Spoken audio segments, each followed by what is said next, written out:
Praise the Lord. Hallelujah. ప్రియ ప్రేక్షకులారా, ఈ కుటుంబ క్రైస్త వివాహాలు, కుటుంబము పరిశీలన, వివాహాలు, ఈ మ్యారేజెస్ గురించి చెప్తూ ఉమ్మడి కుటుంబం గురించి చెప్పుకున్నాం. ఉమ్మడి కుటుంబాలు ఎలా ఉండేవో ఏమిటనేది. మరి ఇప్పుడు విడి కుటుంబాలు, ఉమ్మడి కుటుంబాల తర్వాత విడి కుటుంబాలు. పూర్వకాలం అన్ని ఉమ్మడి కుటుంబాలు ఉండేవి. ఇప్పుడు విడి కుటుంబాలు చూద్దాం. విడి కుటుంబాలు ఎలా అయిపోయినాయో రాను ఎలా ఏర్పడినాయి, వాటి ప్రభావం ఏంటనేది చూద్దాం. ఇప్పుడు వివాహము పెండ్లైన తర్వాత కారణం ఏదన్నా కానీ, ఏ కారణం చేత అయినా కానీ తల్లిదండ్రుల నుండి కుమారులు వేరే కాపురం పెట్టడం జరుగుతుంది. ఆ ఉమ్మడి కుటుంబంలో ఇదివరకు మరి 5, 6 సంతానం ఉండేవాళ్ళు. ఆ సంతానం అంతా కూడా ఒకే ఇంట్లో ఉండి ఒకే ఇంట్లో కాపురం చేయాలంటే కొంచెం కష్టంగా ఉండేది. పూర్వకాలం అయితే వ్యవసాయేతర కుటుంబాలు కాబట్టి మనకి ఉమ్మడి ఆస్తి, ఉమ్మడి పంపకం, ఉమ్మడి భోజనం ఇవన్నీ కూడా చేస్తూ ఉండేవాళ్ళు. ఇప్పుడు వ్యవసాయేతర భూములు తగ్గిపోయిన తర్వాత, పట్టణాలు ఏర్పడిన తర్వాత, పట్టణాలకు వచ్చిన తర్వాత, ఫ్యాక్టరీలు ఇవన్నీ కూడా ఏర్పడిన తర్వాత ఇక ఒకే కుటుంబంలో జీవనం సాగించలేక పెండ్లైన తర్వాత వేరే కాపురం పెట్టడం అనేది జరుగుతుంది. ఈ విడి కాపురం సాధారణంగా ఇద్దరు దంపతులతోనే, భార్యాభర్తలతోనే మొదలవుతుంది. దీన్ని చిన్న కుటుంబం అని కూడా అంటాం మనం. చిన్న కుటుంబం రాను రాను భారతదేశం జనాభా పెరిగిన తర్వాత ఈ సంతానాన్ని కూడా గవర్నమెంట్ తగ్గించింది. చిన్న కుటుంబం, చింతలేని కుటుంబం, 5, 6 పిల్లలుండి తండ్రి ఒక్కరిదే సంపాదన అయితే అందరికీ మరి విద్య కానీ మరి వసతులు కానీ ఏర్పాటు చేసుకోలేము. చదువు, విద్యాబుద్ధులు, వాళ్ళకి వస్త్రాలు కావలసినటువంటి మరి ఇళ్ళు ఇవన్నీ కూడా ఒక తండ్రి ఆదాయంతోనే ఏర్పాటు చేసుకోలేము. జనాభా పెరుగుతుంది కాబట్టి జనాభా తగ్గించుకుంటే మంచిది. చిన్న కుటుంబం, చింతలేని కుటుంబం అని మరి 6 ఉండే కుటుంబానికి 4 పరిమితం చేసింది గవర్నమెంట్. ఆ రాను రాను 4 కూడా 3 తగ్గించింది. ఆ 3 కూడా ఇప్పుడు 2 తగ్గించింది. ప్రతి వాళ్ళకి ఒక బాబు, ఒక అమ్మాయి, ఒక అబ్బాయి, 2 ఉంటే చాలులే అనేటట్లు కుటుంబ నియంత్రణకి ప్రోత్సాహాలు ఎక్కువ ఇచ్చి ఈ జనాభాని తగ్గించే పనిలో పడింది గవర్నమెంట్. మరి ఒక విడ్డూరం ఏమిటంటే ఒకళ్ళుంటే చాలు, ఒకరే ముద్దు, ఒక పిల్లోడు ఉంటే ఇంకా ప్రోత్సాహాలు ఇస్తాం, ప్రభుత్వ ప్రోత్సాహాలు అని చెప్పేసి ప్రచారం చేయడం అనేది కూడా జరిగింది. మరి కొన్ని కుటుంబాల్లో ఎక్కువగా సంతానం మగపిల్లవాడిని కోరుకుంటారు. పుత్రుడు కావాలి, పుత్రుడు కలగాలి అని చెప్పేసి ఎక్కువగా కోరుకుంటారు మగపిల్లాడు.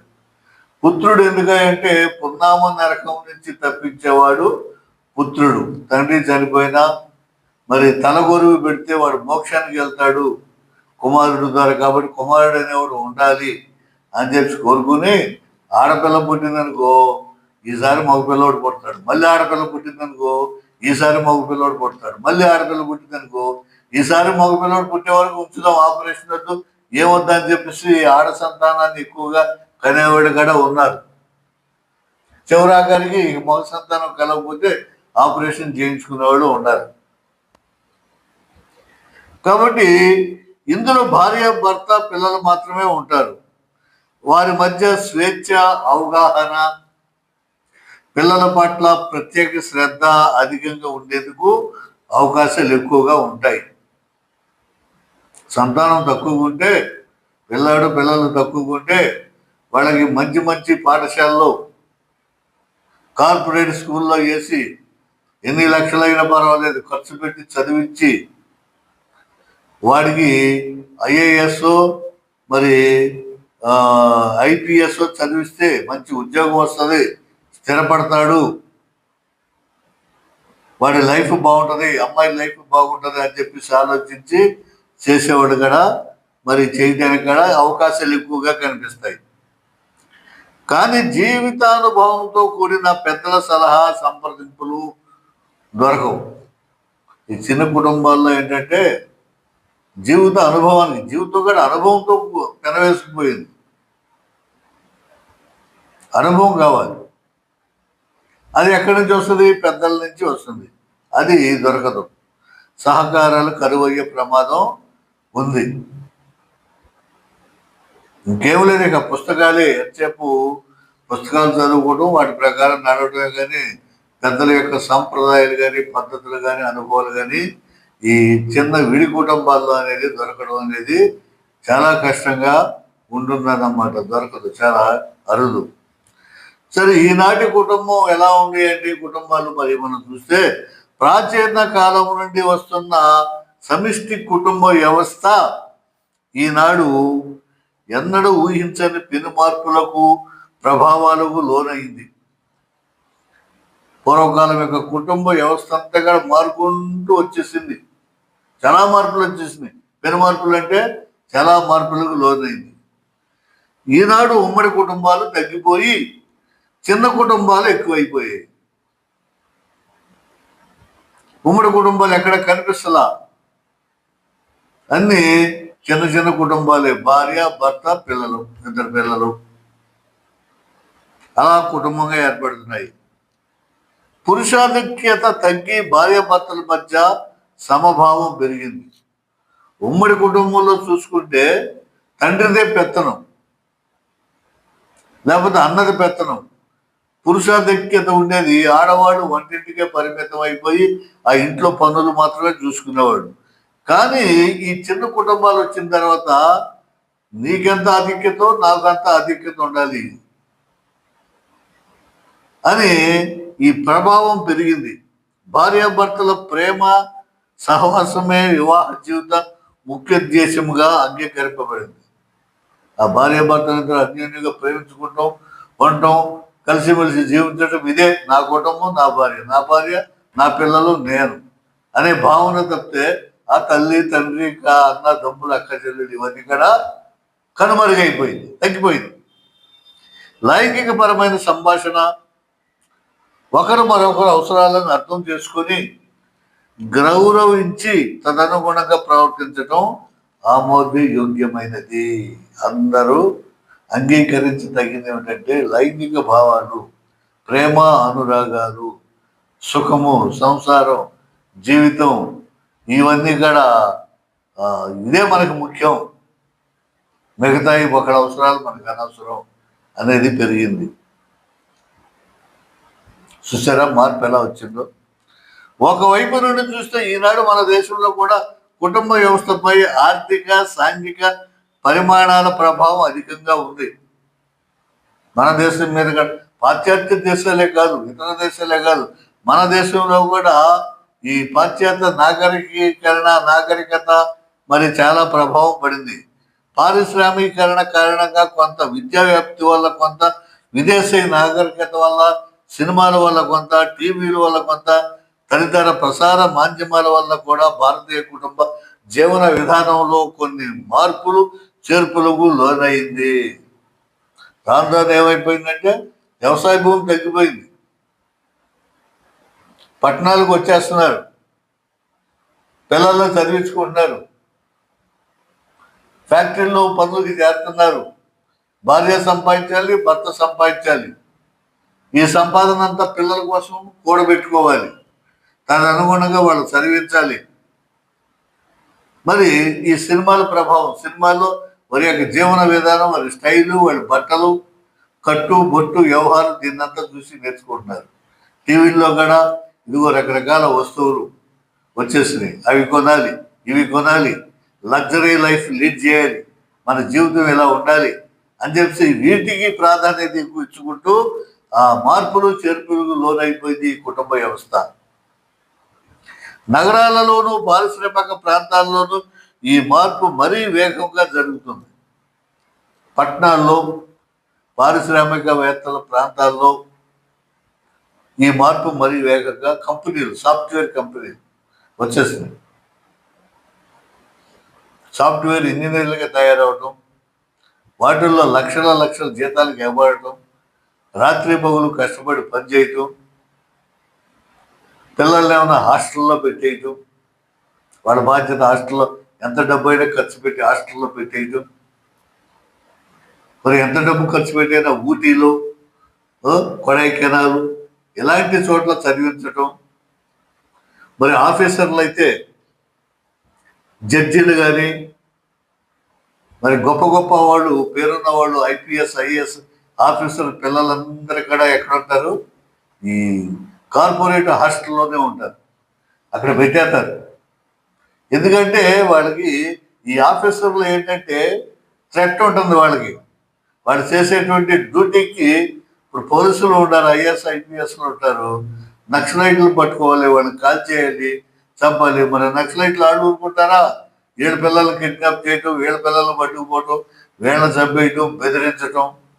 ఒక జడ్జి గారు ఒక తీర్పు ఇస్తాడు, వాడికి మరణ శిక్ష పడతాయి. వాడు బంధువులు వాళ్ళు ఏం చేస్తారు? వీళ్ళ మీద పగబెడతారు, వీళ్ళ పిల్లలు ఎక్కడ ఉంటారో చూస్తారు, ఎత్తుపోతాకు చూస్తారు. ఇలాంటి ప్రమాదాలన్నింటినీ తప్పించుకోవటానికి కార్పొరేట్ కాలేజీల్లో, హాస్టల్లో ఎక్కడో దూర ప్రాంతాల్లో పెట్టి ఖర్చు పెట్టి చదివిస్తారు. అక్కడ సెక్యూరిటీ ఉంటుంది, నిఘా ఉంటుంది, ఎవరిని రానివ్వరు, వీళ్ళని వెళ్ళనివ్వరు, బయట వాళ్ళని రానివ్వరు. కొన్ని రూల్స్ ఉంటాయి, నిఘా కెమెరాలు ఉంటాయి. లెటర్లు వచ్చినా, లెటర్లు రాసినా వీళ్ళు మేనేజ్మెంట్ వారు చదివి వాళ్ళకి ఇవ్వడం చేయటం అనేది పకడ్బందీగా ఉంటుంది. అయితే వాళ్ళకి కావాల్సిన పాకెట్ మనీ, భోజన సదుపాయాలకి డబ్బంతా వీళ్ళు పంపిస్తారు. తినడం, ఉండటం, లగ్జరీ వ్యవహారాల్లో ఏ కొరత వాళ్ళకి ఉండదు. ఆ రకంగా మారిపోయింది, జరుగుతున్నాయి. ఇవి క్రమంగా పట్టణాలకు, గ్రామాలకు వ్యాప్తిస్తున్నాయి. యువకులు తమకు ఉద్యోగం ఎక్కడ దొరికితే అక్కడికే మకం మార్చివేయిస్తుండటం అనేది మనం గమనించాలి. చదువుకునేటువంటి వారు పట్టణాల్లో మరి వెళ్ళిపోతారు, పల్లెటూరులో ఉంటారు. అంత చదువు చదివి ఏం చేస్తారు? వ్యవసాయం చేస్తారా? డాక్టర్ చదివినోడు వ్యవసాయం చేస్తాడా? ఇంజనీర్ చదివినోడు వ్యవసాయం చేస్తాడా? టీచర్ చదివినోడు పొలాలంటే తిరుగుతాడా? కాబట్టి వీళ్ళు ఏం చేస్తారు? పట్టణాలకు వెళ్ళిపోయి వాళ్ళకి తగినటువంటి ఉద్యోగాన్ని ఎత్తుక్కోవటంలో అక్కడికి వెళ్ళిపోతారు, అక్కడే మకాం పెడతారు, అక్కడే కాపురం పెడతారు. మరి పెద్ద పెద్ద కంపెనీలు మరి ఇవైతే క్వార్టర్స్ ఇస్తాయి, రైల్వేస్ కానీ మరి ఎలాంటివి ఉంటే క్వార్టర్స్ ఇస్తాయి. లేదనుకుంటే వాళ్ళకి అద్దెస్తారు, బయట అద్దెకుంటే గవర్నమెంట్ ఇచ్చేటువంటి రెంట్ అద్దె వీళ్ళు కట్టుకుంటారు. ఈ రకంగా అందరూ కలిసి ఉండేందుకు సరైన ఇంటి వసతి కరువవడం వంటి కారణాల వల్ల సమిష్టి కుటుంబంలో ఇంటి వసతి అందరూ కలిసి ఉండలేరు. ఇప్పుడు వ్యవస్థ మెల్లగా బలహీనపడుతుంది, చిన్న కుటుంబాలు ఎక్కువైనాయి. ఈ రకంగా చిన్న కుటుంబాలు ఎక్కువైపోయింది. మరి ఈ రోజున చూస్తే మరి వ్యవసాయ భూములంతా కూడా చేపల చెరువులు గాను, మరి ఫ్యాక్టరీలకు గాను, మెరక భూములు అయితే ఫ్యాక్టరీలకు భూములు ఇచ్చేస్తున్నారు, లేకపోతే చేపల చెరువులకు ఇచ్చేస్తున్నారు. ఇచ్చేసి వాళ్ళందరూ కూడా ఏం చేస్తున్నారు? పట్టణాలకు వచ్చేసి ఎక్కడైతే పాఠశాలలో స్కూల్స్ ఉండయో అక్కడ కొనేసుకోవటం, ఇళ్ళు కొనటం, అద్దెకి తీసుకోవటం, మరి పిల్లల చదువుల కోసం వాళ్ళని కనిపెట్టుకుని చదువు వచ్చే వరకు పట్టణాలకు చేరటం, తదనుగుణంగా వీళ్ళు కూడా ఏదో ఒక వ్యాపారం చేసుకోవటం, వీళ్ళు కూడా ఏదో ఒకటి వృత్తి చేయటం అనేది ఇప్పుడు మారిపోతూ వచ్చింది. పల్లెలు కరువైపోయింది, పల్లెలు తగ్గిపోయింది. అందుకని పల్లె కన్నీరు పెడుతుందో కనిపించని కుట్రలని ఒక కవి కూడా ఒక పాట రాసినట్లు నాకు విన్నాను. పల్లెలు లేవు, ఇక అంతగా పట్టణాలు పెరిగిపోతున్నాయి, జనాభా పెరిగిపోతుంది, వస్తున్నాయి. ఇక యువకుల విషయానికి వస్తే ఈనాడు చాలా మంది ఆడపిల్లలు పెద్ద చదువులు చదువుతున్నారు, పెళ్లిళ్ళు కూడా పూర్వం కంటే ఆలస్యంగా చేసుకుంటున్నారు. ఇదివరకు ఆడపిల్లకి 16 సంవత్సరాలు వచ్చిందంటే పెళ్లి చేసేవాడు. ఆడపిల్లకి చదివేందుకు, ఇంట్లో ఉండి వంట వార్పు చేసుకునే దానికి చదువు అవసరమా అని చెప్పేసి పెళ్లిళ్ళు చేసేవాడు. అదేవిధంగా బాల్య వివాహాలు కూడా చేసేవాడు. 14 సంవత్సరాలకే 12 సంవత్సరాలకే బాల్య వివాహాలు కూడా చేసేవాడు. ఆడపిల్లకి చదువు అనవసరం అని చెప్పేవాడు. అంతేగాక పూర్వంలో వ్యక్తిగత స్వేచ్ఛ లేకుండా ఒక భార్యగాను ఒక తల్లిగాను ఇంట్లో పడి ఉండేందుకు అంగీకరించడం లేదు. ఉమ్మడి కుటుంబంలాగా మరి ఇంట్లోనే ఉందాం అని చెప్పేసి వాళ్ళు దాన్ని అంగీకరించట్ల. వీళ్ళు కూడా చదువుకుంటున్నారు, పెద్ద పెద్ద చదువులు చదువుతున్నారు. చదివిస్తే వాళ్ళు కూడా జీవనోపాధి కోసం నేను ఉద్యోగం చేస్తాను, నేను బయటకు వెళ్తా, మీకెన్ని హక్కులు ఉన్నాయో మాకు అన్ని హక్కులు ఉన్నాయి అని చెప్పేసి వీళ్ళు మరి బాధ్యతాయుతమైన పాత్రను నిర్వర్తించడానికి కోరుకుంటున్నారు. తమకు ప్రాముఖ్యత గౌరవ మర్యాదలు ఉండాలని, తాము ఉద్యోగాలు చేసి ఆర్థిక స్వాతంత్ర్యం, సంఘంలో గుర్తింపు పొందాలని ఆశిస్తున్నారు. మేము కూడా సంఘంలో ఒక ప్రత్యేకమైనటువంటి పాత్ర పోషించాలి, మహిళా మండలి ఏర్పడింది. చూసారా, నిద్ర లేచింది మహిళా లోకం, దద్దరిల్లింది పురుష ప్రపంచం అని చెప్పి ఆ గుణముఖతలో మనం ఒక మెసేజ్ని వింటాం, ఒక పాట వింటాం. నిద్ర లేచింది మహిళా లోకం, దద్దరిల్లింది పురుష ప్రపంచం. ఎప్పుడో చెప్పాను వేమన గారు. పట్టణాలలో పంచాయతీలు, వీలుగాడ పంచాయతీలు పెట్టడం. స్త్రీలు ఇప్పుడు ఈ రోజున అన్ని రంగాల్లో కూడా రాణిస్తున్నారు. ఇదివరకు స్త్రీలు బయటకు వచ్చేవాళ్ళు కాదు, గుమ్మం దాటి పురుషులు ఏదైనా చేసేవాళ్ళు. ఇప్పుడు స్త్రీలు అన్ని రంగాల్లో చూడండి, అంతరిక్షంలో కూడా వెళ్ళారు, విమానాలు నడుపుతున్నారు, ఫ్యాక్టరీలో పనిచేస్తున్నారు, ఎలక్షన్లో పాల్గొంటున్నారు, దేశ నాయకులు అవుతున్నారు, మంత్రులు అవుతున్నారు, మహిళా మండలి ఏర్పాటు చేసుకున్నారు, వాళ్ళ హక్కులు వాళ్ళు సాధించుకుంటున్నారు, పురుషుడితో పాటు సమానంగా వేతనాన్ని జీతాన్ని తీసుకుంటున్నారు. ఈ రకంగా మార్పు వచ్చేసింది. ఏది ఉమ్మడి కుటుంబాల నుంచి బయటకు వచ్చిన తర్వాత, ఈ చిన్న కుటుంబాలు ఏర్పడిన తర్వాత, చదువుకున్న తర్వాత, ఆధిక్యత పెరిగిన తర్వాత ఈ రకంగా బయటకు వచ్చారు.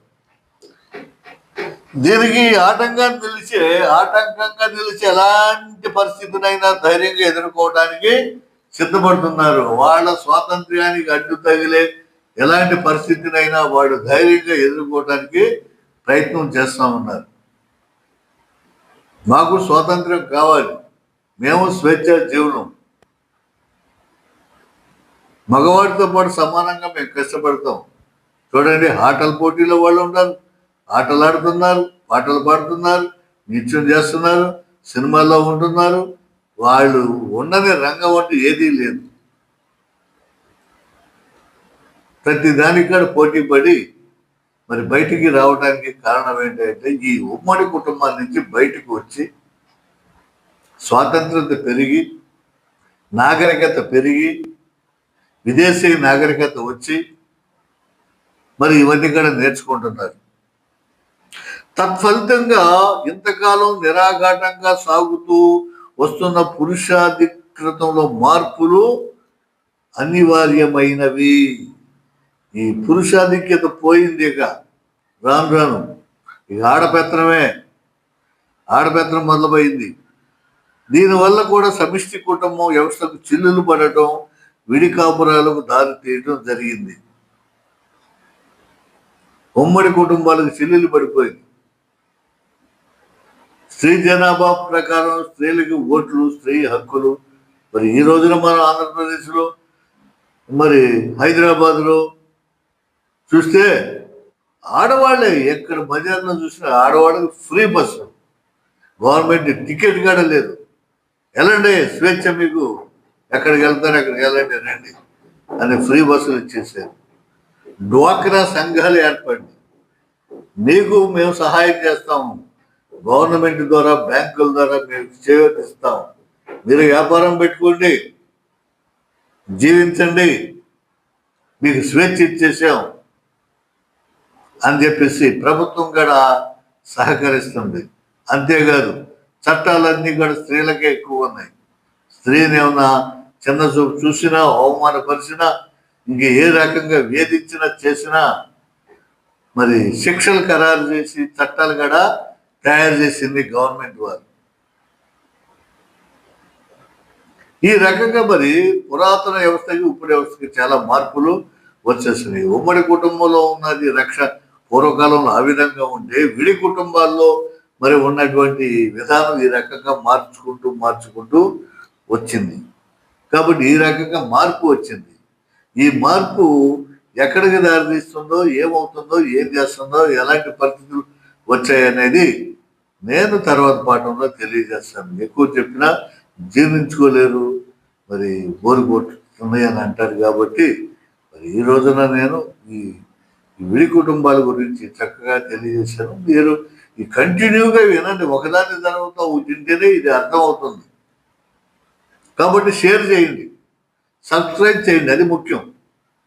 అది చేసి ఇది జాగ్రత్తగా వింటేనే మీకు అర్థమవుతుంది. మరి నెక్స్ట్ వచ్చే పాఠంలో మరి ఈ మిగతా కంటిన్యూషన్ నేను తెలియజేస్తాను. మీ అందరికీ నా వందనాలు, నమస్కారం.